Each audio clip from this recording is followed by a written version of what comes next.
दोस्तों, खबर पर खबर आ रही है। बीजेपी के भीतर कुछ भी ठीक नहीं चल रहा। जो दिखता है वो सच नहीं होता और जो सच होता है वो पर्दे के पीछे छिपा होता है। राजनीति की कुर्सी के लिए कौन किसका गला घोट दे, इसका अंदाजा लगाना मुश्किल है। लेकिन लोकसभा चुनाव से ठीक पहले जो हुआ उसने बीजेपी की नींव हिला दी और इस पूरी कहानी का केंद्र था यूपी। यूपी राजनीति की वो धुरी है जिस पर केंद्र की राजनीति वाली हर पार्टी अपनी धाक जमाए रखना चाहती है। लेकिन इस बार उत्तर प्रदेश की कहानी के केंद्र में मुख्यमंत्री योगी आदित्यनाथ है। लोकसभा चुनाव से पहले बीजेपी की रणनीति तय करने के लिए अमित शाह और नरेंद्र मोदी लगातार बैठकें कर रहे थे। लेकिन एक समस्या थी, उत्तर प्रदेश का सियासी गणित बिगड़ता दिख रहा था और सबसे बड़ी चुनौती थे योगी आदित्यनाथ। दोस्तों, उस वक्त शोर हुआ कि बीजेपी के शीर्ष नेतृत्व ने तय किया है कि योगी को उत्तर प्रदेश के मुख्यमंत्री पद से हटाकर केंद्र में लाया जाए। मोदी और शाह का मकसद साफ था, उत्तर प्रदेश में नया मुख्यमंत्री बैठाकर सत्ता की पकड़ मजबूत करना। लेकिन योगी को हटाने का मतलब था हिंदुत्व के सबसे बड़े चेहरे को कमजोर करना, जो लाखों लोगों की आस्था का केंद्र बन चुके थे। दोस्तों, रिपोर्ट्स के मुताबिक अमित शाह ने यह जिम्मेदारी संघ के बड़े नेता दत्तात्रेय होसबोले को दी थी। बोले को योगी के पास भेजा गया ताकि उन्हें मनाकर हटाया जा सके। लखनऊ में योगी आदित्यनाथ से मिलने पहुंचे दत्तात्रेय होसबोले का संघ और बीजेपी का पुराना रिश्ता था, इसलिए उन्हें उम्मीद थी कि योगी बिना हंगामे मान जाएंगे। लेकिन योगी पहले से ही सब कुछ समझ चुके थे।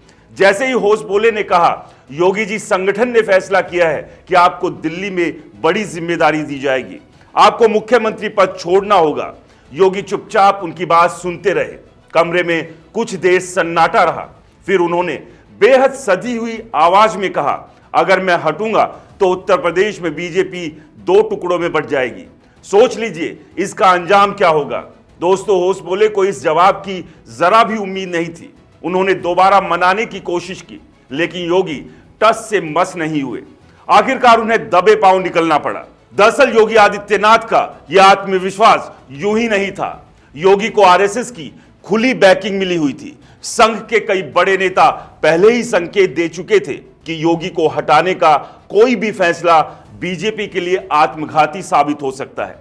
मोदी और शाह को संघ का सपोर्ट वैसा नहीं मिल रहा था जैसे योगी को मिल रहा था। संघ की नजर में योगी हिंदुत्व का सबसे बड़ा चेहरा बन चुके थे, जबकि मोदी और शाह की छवि व्यवसायिक राजनीति करने वाले नेताओं की थी, जो हिंदुत्व के मुद्दे पर ज्यादा व्यवहारिक दिखाते हैं। योगी इस ताकत को समझते थे। यही वजह थी कि उन्होंने अमित शाह के भेजे दूत को साफ कह दिया, संघ मेरे साथ है, मेरी अपनी साख है और जनता मेरे साथ है। आप जाकर अमित शाह जी से कह दीजिए, मुख्यमंत्री पद छोड़ने का सवाल ही नहीं उठता। योगी ने मना कर दिया, लेकिन शाह और मोदी को यकीन था कि चुनाव में बीजेपी फिर से शानदार प्रदर्शन करेगी। लेकिन हुआ उल्टा। जब नतीजे आए तो बीजेपी के पांव तले जमीन खिसक गई। दोस्तों, उत्तर प्रदेश में जो हमेशा पार्टी का सबसे बड़ा गढ़ रहा था, इस बार वहां झोली खाली थी। बीजेपी को महज 32 सीटें मिली, जबकि 2019 में उन्होंने 62 सीटें जीती थी। समाजवादी पार्टी शानदार वापसी करते हुए 37 सीट जीत ले गई। कांग्रेस, जो यूपी में लगभग खत्म मानी जा रही थी, उसने भी 9 सीटें झटक ली। बाकी सीटें छोटे दलों और गठबंधन के पास चली गई। यह नतीजा बीजेपी के लिए किसी बड़े झटके से कम नहीं था। मोदी और शाह को समझ नहीं आ रहा था कि ऐसा कैसे हुआ। दोस्तों, चुनावी नतीजों के बाद दिल्ली में बीजेपी की बड़ी बैठक हुई। नरेंद्र मोदी, अमित शाह, जेपी नड्डा, संघ प्रमुख मोहन भागवत और तमाम बड़े नेता मौजूद थे। माहौल बेहद तनावपूर्ण था और मोदी शाह ने चुनावी हार के पीछे की वजह गिनवाना शुरू किया। हमारी सरकार बनने की गणना में सबसे बड़ी गलती उत्तर प्रदेश में हुई है। अगर यूपी में 50+ सीटें आती तो तस्वीर कुछ और होती।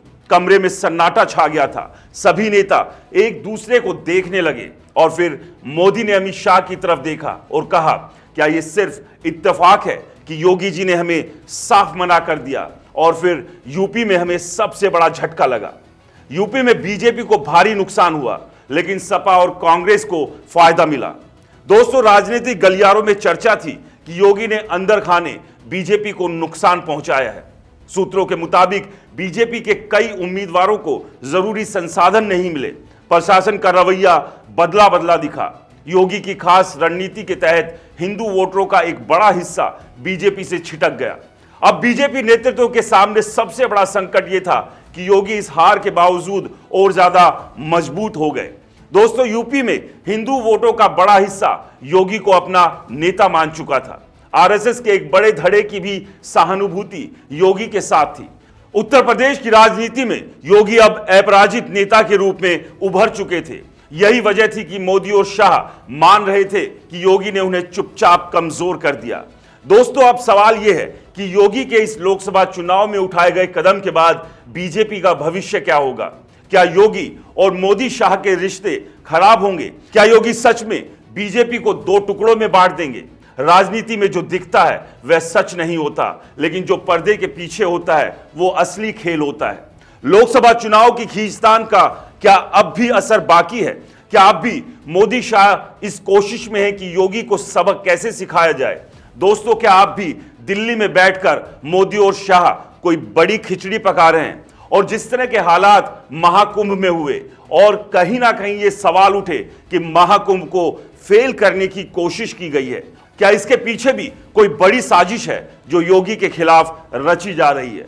ये तमाम सवाल हैं। इन सवालों के जवाबों के लिए यूपी की राजनीति पर बारीकी से निगाह रखने की जरूरत है, क्योंकि राजनीति में कुछ भी असंभव नहीं है।